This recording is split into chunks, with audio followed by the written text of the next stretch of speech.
Hello everyone. ये कहानी एक ऐसे राजा की है जो ईख खाने का शौकीन था और वो ईख अपने हाथों से ही काटता था और छीलता था और खाता था। एक दिन उसको ईख काटने के दौरान उसकी एक उंगली कट के नीचे गिर गई।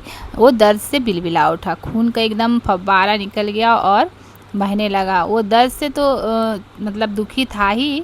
सबसे ज़्यादा बड़ा दुख ये हो गया कि उंगली कट के नीचे गिर गई, मतलब एक अंग का मतलब हाथ का उंगली का हिस्सा वो नीचे गिर गया। वो उससे वजह से वो अपाहिज ही हो गया एक उंगली से।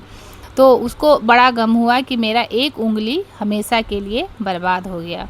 ये सोचते सोचते वो बड़ा दुखी हो रहा था। उसके बाद वो क्या हुआ कि दर्द से निवारण हो गया, दवा दारू हुआ तो वो ठीक हो गया। लेकिन उसका मतलब दर्द कुछ कम गया तो फिर वो अपने मंत्री से मिलने जब वो आया, मंत्री तो उससे बोला कि देखो तो मेरा एक उंगली कट गया, हमेशा के लिए मैं एक उंगली से मतलब अपंग हो गया।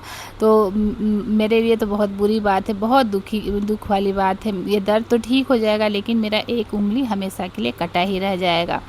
तो उस मंत्री ने अन्यास मुंह से निकाल दिया कि मालिक जो होता है अच्छे के लिए होता है। तो ये सुनने के बाद तो उसको और भी, राजा को बहुत ज़्यादा चिढ़ हो गया कि इसमें क्या अच्छाई छुपा है, बताओ तो ज़रा इसमें क्या अच्छाई छुपा है कि मेरी एक उंगली कट गई। उंगली कट गई तो मेरा मतलब इतना बड़ा नुकसान हो गया और ये मंत्री बोल रहा है कि जो होता है अच्छाई के लिए होता है, ये कैसे हो सकता है। तो वो क्या कहते हैं, वो बहुत गुस्सा हो गए राजा और बोले उसको मंत्री पद से बर्खास्त कर दिए गुस्सा के मारे कि तुम जाओ यहाँ से, निकल जाओ, तुम मंत्री पद के रहने लायक नहीं है। जो होता है अच्छा होता है, मेरा उंगली कट गया और अच्छा होता है, कैसे अच्छा होता है। तो उसको हटा दिया गया। उसके बाद वो एक दिन राजा जब जख्म उख्म ठीक हो गया तो शिकार के लिए वो बाहर जंगल गया, बहुत सारे सैनिकों को लेके गया।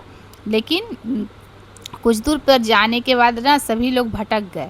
इतना आंधी तूफान आया कि सारे सैनिक तितिर बितिर होके इधर उधर भटक गए और राजा पहुंच गया एक ऐसे समूह के बीच में, कबीले में, कि जहाँ पर उस रात में मतलब पूजा हो रहा था और बलि की तैयारी चल रही थी।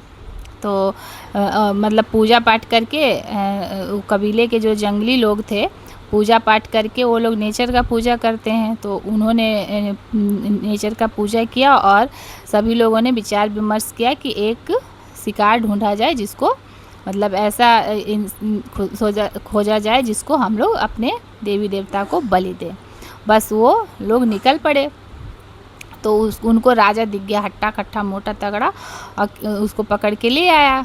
तो वो अब तो बांध के उसको रख दिया, रात में पूजा वूजा करने लगा। उसके बाद उसको बलि के लिए जब भगवान के सामने मतलब अग्नि के सामने लाया गया तो पूरा निरीक्षण किया उस कबीले के सरदार ने ऊपर से नीचे तक। इस कबीले का नियम था कि जो भी पूरा स्वस्थ रहेगा, पूरा स्वस्थ शरीर रहेगा, उसी को बलि दिया जाता है। तो जब सरदार ने निरीक्षण किया तो उसका एक उंगली कटा हुआ था, अपाहिज हो गया था। तो उसको देख के बोला नहीं नहीं नहीं, इसको बलि नहीं दे सकते हैं, देखो इसका एक अंग कटा हुआ है। तो राजा ने राहत की सांस ली और उसको छोड़ दिया गया। राजा अपना वापस फिर से महल में पहुंच गया और यहाँ आकर उसने मंत्री को सबसे पहले ढूंढा, बुलाया अपने दरबार में और बोला कि सचमुच जो होता है अच्छा ही होता है। देखो अगर ये उंगली नहीं कटा होता तो आज मैं बलि का बकरा बन गया होता, मैं बलि में पड़ गया होता। लेकिन एक बात बताओ, मेरे लिए तो चलो उंगली कट गया तो अच्छा हुआ, लेकिन तुमको मंत्री पद से बर्खास्त कर देने से तुम्हारे साथ क्या अच्छा हुआ। तो मंत्री तुरंत बोला कि महाराज अगर मैं आपके मंत्री होता, मैं आपके साथ ही रहता, आप तो बच जाते, लेकिन मैं तो बलि का बकरा बन जाता। तो मेरे साथ भी ये अच्छा ही हुआ कि मैं मंत्री पद से हट गया। इसलिए कहा जाता है कि जो होता है अच्छा ही के लिए होता है, इसके पीछे कोई ना कोई भगवान लॉजिक रखते हैं। तो इसलिए कभी कुछ बुरा भी हो जाता है तो लोग अन्यास बोल देते हैं कि इसके पीछे जो भी हुआ अच्छा ही होगा, इसके आगे जो होगा अच्छा ही होगा। आशा आपको कहानी अच्छी लगी होगी तो लाइक शेयर सब्सक्राइब जरूर कीजिएगा। Thank you.